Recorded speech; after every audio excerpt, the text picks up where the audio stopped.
Hello dear student, welcome to your new session of motion in straight line.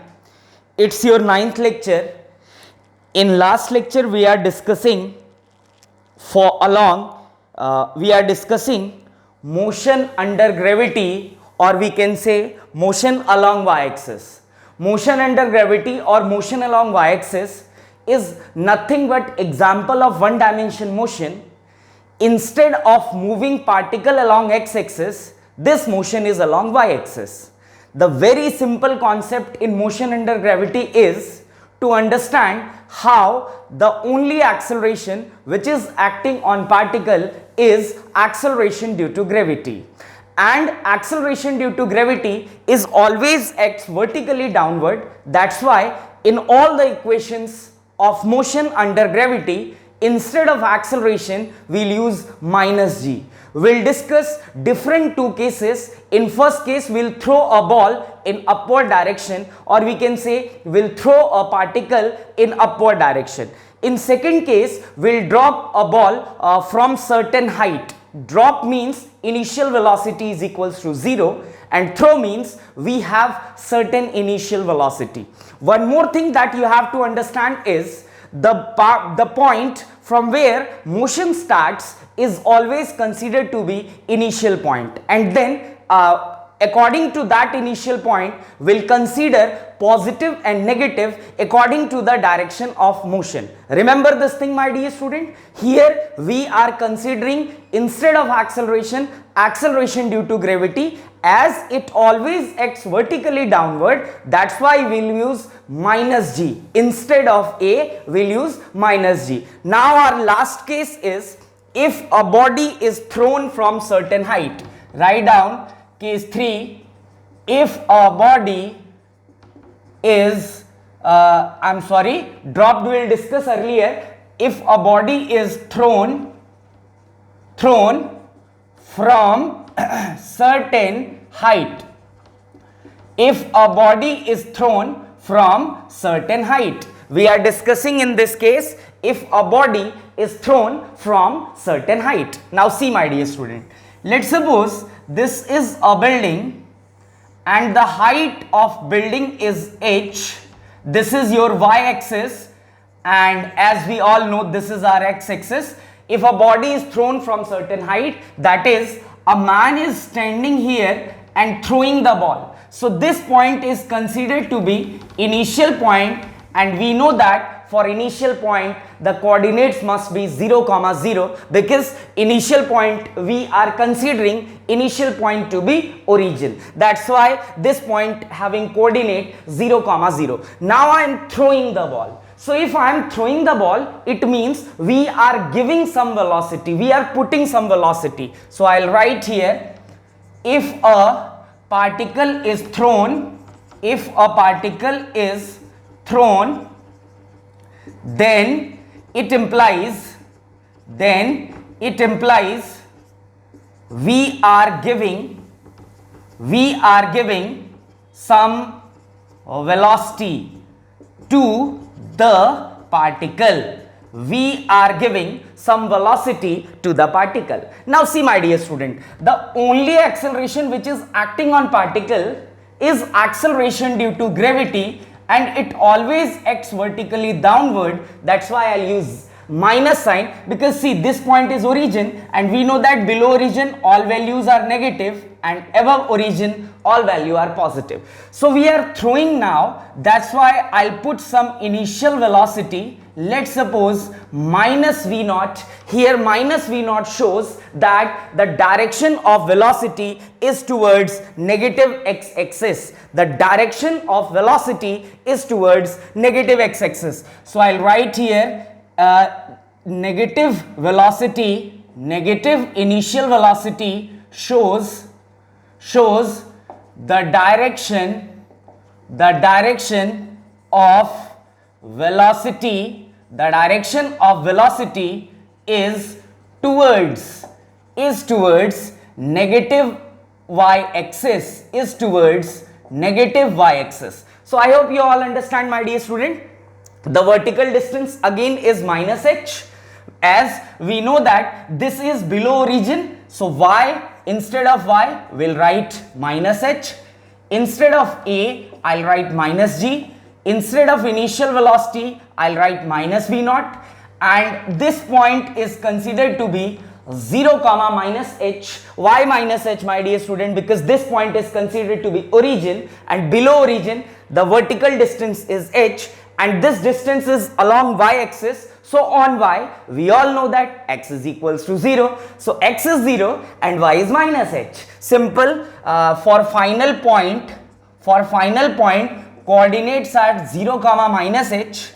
For initial point, coordinates are 0 comma 0. This motion is motion along y-axis. That's why instead of acceleration, I am using acceleration due to gravity, that is equals to g, and its direction is always vertically downward. I'll put a negative sign. This negative sign shows the direction of motion is towards negative x-axis. Moving forward, I'm writing equation of motion with constant acceleration, as we know that g is constant. So here equations of motion with constant acceleration is valid. So I'll write here equation of motion with constant acceleration. Equation of motion with constant acceleration, my dear student. So first equation is nothing but v is equals to u plus at. V is equals to, instead of u, I'll write minus v naught. Remember, my dear student, negative sign shows the initial velocity is along negative y-axis. Simple. This point is initial point, and initial point on motion under gravity is always considered to be origin. So below origin, all values are negative. Moving forward, v is equals to minus v naught minus gt. This is our first equation of motion with constant acceleration if the particle is thrown from certain height. Throwing means to giving some initial velocity to the particle. So this is our first equation. Moving forward, y is equals to ut plus half at square. This is our second equation. Instead of y, we'll write minus h, but since we are not writing here right now, that's why I'll use y. So y is equals to minus v naught t minus half gt square. This is our second equation of motion with constant acceleration if the particle is thrown from certain height. I hope you all are understanding now. Third equation is v square minus u square is equals to 2ay. My dear student, v is final velocity. So final velocity minus initial velocity, it is minus v naught, and its square is equals to 2 minus 2gy. So minus get plus. So v square plus v naught square is equals to minus 2gy. This is our third equation of motion with constant acceleration. This is how we are proceeding with equations of motion when the particle is thrown from certain height, my dear student. Your first equation is nothing but minus v naught minus gt. Second equation is v square y is equals to minus v naught t minus half gt square, and third equation is final velocity square plus initial velocity square is equals to minus 2gy minus 2gy minus 2gy. Moving forward, my dear student, let's start doing finding formula under this situation. So our first formula must be time of flight. Write down. First formula is time of flight. Time of flight. Time of flight. So time of flight is nothing here but time taken by particle to reach from initial velocity to ground. Write down the definition of time of flight. It is time taken by particle, time of flight, I'll represent it by capital T. So time of flight here is time taken by particle to reaches from this point to this point. It means from initial velocity to ground, or we can say this is our final point. So total time taken by particle, time of flight, I'll write the definition of time of flight. total time capital T taken by particle to reaches from initial point to ground. Initial point to ground is called time of flight. Now we all know that instead of acceleration I'll use minus g, instead of y I'll use minus h, because y is vertical distance, and if this point is considered to be origin, then below origin we know that all the value is negative, so y is equals to minus h and initial velocity is minus v naught. So by second equation of motion with constant acceleration, my dear student, it is y is equals to ut plus half at square. Instead of y I'll write minus h. Minus h is nothing but vertical distance covered by particle. This axis is called vertical axis, my dear student, remember, and this axis is called horizontal axis. So x-axis is also called horizontal axis and y-axis is also called vertical axis. Moving forward, minus v naught capital T minus half gt square. See, instead of y I'll write minus h, instead of u I'll write minus v naught, instead of t I'll write time of flight, that is total time taken by particle from origin to ground, and minus half gt square. Instead of a I'll write minus g, so minus minus minus get cancelled. What we'll get? H is equals to v naught t plus half gt square. This is our equation. H is equals to v naught t plus half gt square. Now I'll take all the equations. We know that here power is 2, my dear student. So let's make this equation to be quadratic equation and put it equal to 0. Try to put it equal to 0. So what we'll get? We'll get gt square by 2 plus v naught t plus v naught t minus h, it is equals to 0. I'll make this equation to be quadratic equation whose variable is t. So through this equation we'll find the value of t. Now we all know that how we'll make the factor for quadratic equation. It is minus b plus minus under root b square minus 4ac upon 2a. We know that we are finding here the value of t. So I'll write subject is t. So minus b plus minus under root b square minus 4ac over 2a. This is the formula for finding roots, or we can say value of t here, because this is nothing but quadratic equation. So b is v naught, c is minus h, and a is nothing but g by 2. I hope you all are getting my point. G by 2. So b is v naught. Just compare this equation is, we are finding here t, so this is a, this is b, t is our subject and this is our c coordinate. So instead of b I'll write minus v naught plus minus under root b square. B square means v naught square and minus 4a, a is g by 2 multiply c. So c is minus h, so minus minus get plus over 2a, it is 2 into g by 2. So see, my dear student, 2 get cancelled and 2 ones are 2, 2 2s are 4.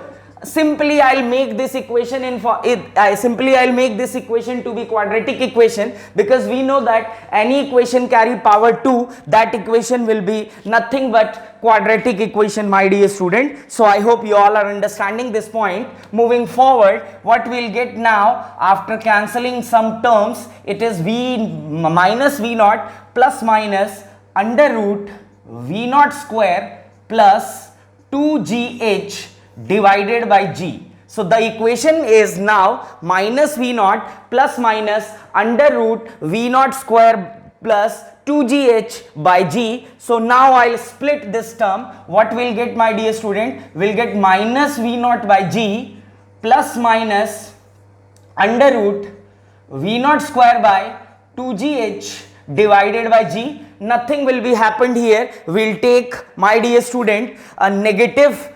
This term is splitted here and this term is splitted here. So we'll write minus V naught by g plus minus under root V naught square by 2gh by g. Now see, my dear student, we are finding the value of time. So we know that time never be negative. So plus minus. Time never be negative, so negative is not required here now because time never be negative, dear student. So moving forward, t I'll write here, time never be negative.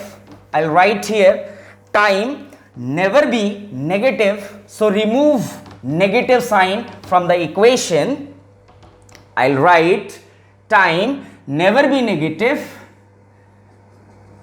Time never be negative, so remove negative sign.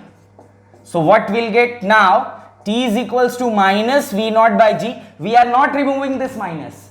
The equation says plus minus because if we are making root of any quadratic equation, then we'll use positive sign for one root and negative sign for another root. But here, as simple as we know that we are finding time and time never be negative, that's why we not required negative equation. So it is minus V naught by g plus under root V naught square plus 2gh divided by g. So minus V naught g plus under root V naught square plus 2gh by g. This is our equation. Now let's change the position of this minus V naught by g. We'll get t is equals to under root V naught square plus 2gh divided by g plus V naught by g. This is the value of time of flight if the particle is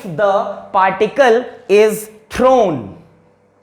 If the particle is thrown with some velocity from certain height. This equation can be right as well if I'll put root in denominator as well. So what we'll get? We'll get under root V naught square by g square plus 2gh by g square. I'm taking this g inside the root, that's why we'll put square, and plus V naught by g, my dear student. 1g get cancelled. So this equation can be also write as V naught square by g plus 2h by g plus V naught by g. This is the equation of time of flight if the particle is throwing from certain height. I hope you all understand this equation, my dear student. Moving forward to another formula, which is our last formula in motion under gravity. It is, write down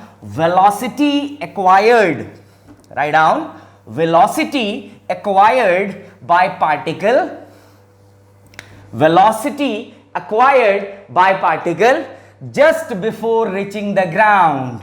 I'll write here velocity acquired by particle. Velocity acquired by particle just before reaching on ground. See, once the particle reaches at ground, then we know that its velocity becomes zero. I'll write here, if the particle reaches at ground, then the velocity of particle becomes zero. But just before reaching the ground, my dear student, just before reaching the ground, let's suppose this is our ground. Just before reaching the ground, the particle have some initial final velocity, my dear student. That velocity is not equal to zero. At the ground, the velocity becomes zero. understood, but just before reaching the ground it carries some velocity. That velocity we are we are trying to find that velocity, my dear student. So I'll use third equation of motion with constant acceleration. So I'll write here, by third equation of motion with constant acceleration. Third equation of motion with constant acceleration, it is v square minus u square is equals to 2as. So it is v square minus u square is equals to 2as. Take negative u this side, so v square is equals to u square plus 2as. So instead of a s, we know that the displacement is along negative y-axis, so it is minus h, and instead of initial velocity I'll write v naught, and instead of final velocity I'll write minus v. Why minus, my dear student? Because the final velocity is also towards negative x-axis. So minus v square is equals to minus v naught square and minus 2g and h. I hope you all are understanding what I am writing here. Instead of a I'll write minus g, and instead of y I'll write minus h. So see, my dear student, here all negative sign get cancelled. So what we'll get, v square is equals to v naught square plus 2gh. So what we'll get, v is equals to under root v naught square plus 2gh. This is the velocity of particle just before reaching the ground if you are throwing the particle with some velocity from some height. So I hope you all understand this topic as well, my dear student. This is your last derivation, conceptual derivation, when we are talking about equation of motion under gravity, or we can say motion under gravity, or we can say motion along y-axis. This is the value of time of flight. It is under root v naught square by g plus 2h by g plus v naught by g. Second equation is velocity acquired by particle just before reaching the ground. See, remember this thing, my dear student. Once the particle reaches at ground, then its velocity is 0.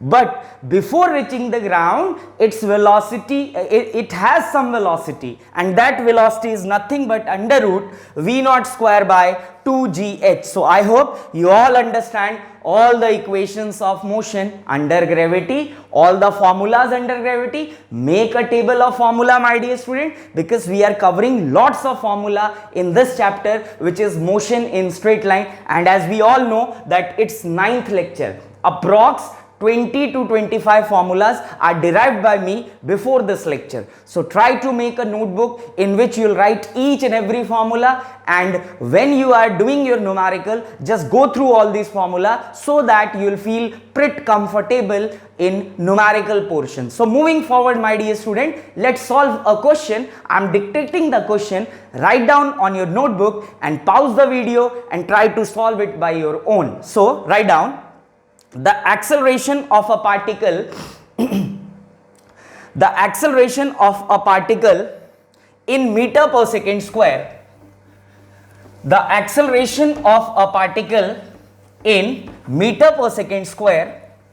The acceleration of a particle in meter per second square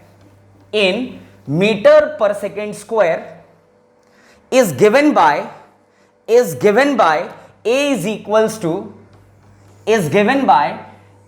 is equals to 3t square plus 2t plus 2. A is equals to 3t square plus 2t plus 2, where t is in second. If the particle starts with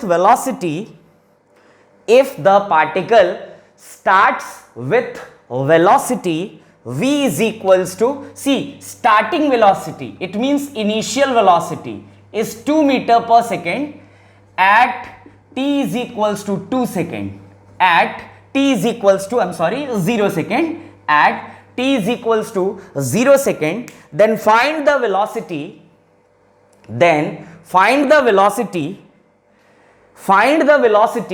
at the end of 2 seconds. Then find the velocity at the end of 2 seconds. At the end of 2 seconds. Now they are saying find the final velocity when time t becomes equals to 2 seconds. See my dear student, here acceleration is given and acceleration is a function of time. You are seeing here that in equation of acceleration we have t as well. So equation is 3t square plus 2t plus 2. They are saying find the velocity. They are given that the particle initially when the motion is started, that is when time t is equals to 0, in that time the velocity of particle is 2 meter per second. So here my dear student, velocity, initial velocity is not considered to be 0 because particle is starting with some velocity, it is 2 meter per second square. In question they are saying find the velocity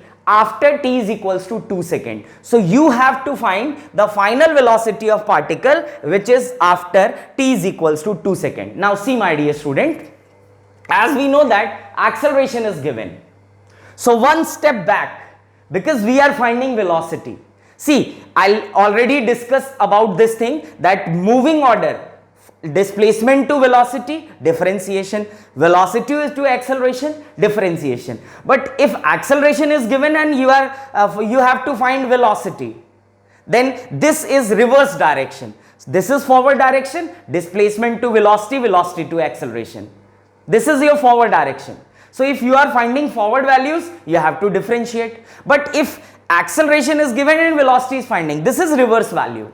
So you have to integrate in that case, as simple as this. This is very much interesting question my dear student. Here acceleration is given. So we know that acceleration is nothing but change in velocity with respect to time, dv by dt. So instead of a, I'll write dv by dt, which is equals to 3t square plus 2t plus 2. I hope you all understand. If acceleration is given and we wish to find velocity, then we have to differentiate the term. If velocity is given and you wish to find acceleration, then you have to differentiate the term. As simple as this. Acceleration is given, integrate it, you will get velocity. Velocity is given, differentiate it, we will get acceleration. So dv by dt is equals to 3t square plus 2t plus 2. So in t will be take this side. So dv is equals to 3t square plus 2t plus 2 into dt. Now I'll multiply dt inside the bracket. It is dv is equals to 3t square dt plus 2t dt plus 2 dt. Now I am integrating because we know that dv is small element of velocity. I'll write here dv is small change in velocity and we wish to find total change. So if small change is given and you wish to find total change, then you have to integrate that term. So for total change, or we can say for net change in velocity, integrating both sides. We have to integrate both sides. So it is integration dv is equals to integration 3t square dt plus let's integrate separately. It is 2t dt plus 2 dt. I hope you all are understanding this thing. So dv is equals to 3 becomes outside because 3 is constant. So t square dt plus 2 remains constant. So t dt plus 2 remains constant. It will be dt. I hope you all are understanding how I am integrating this term. Now see my dear student, let's find the velocity. So dv, integration of dv is v. It is equals to t square. We know that integration of x raised power n dx, it is x n plus 1 by n plus 1. We have to add 1 on power and take the power in denominator. So 3 by 3 plus 2, nothing is there, that means 1. So it is t2 by 2 plus integration of dt is t. So what will get my dear student, 3 get cancelled, it is t cube plus 2 get cancelled, it is t square plus 2t. I hope you all are understanding. This is the value of velocity in terms of time. In terms of time, this is the value of velocity in terms of time. Now they are saying find the velocity at t is equals to 2 seconds.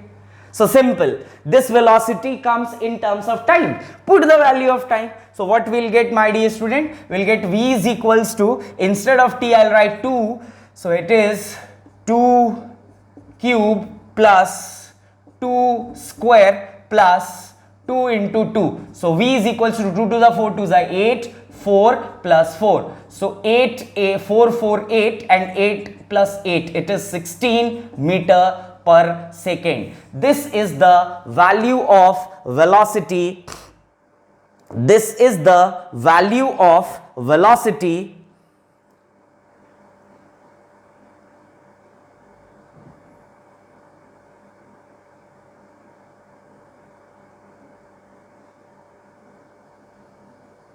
I hope you all understand now how we'll find this question. So thank you so much, dear student.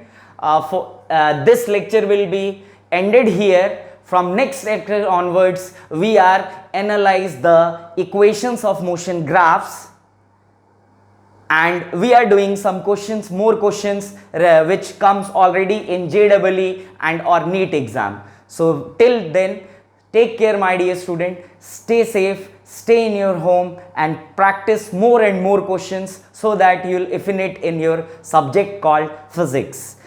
And never make an aura that physics is quite different. It is so easy, just the thing is you are having good approach. So take care, my dear student. We'll meet in next class, next session. From 10th class onwards, we'll start equations of motion with graphical method, and what about all the graphs for equations of motion or in kinematics. So thank you so much, my dear student. We'll meet on next class. Take care.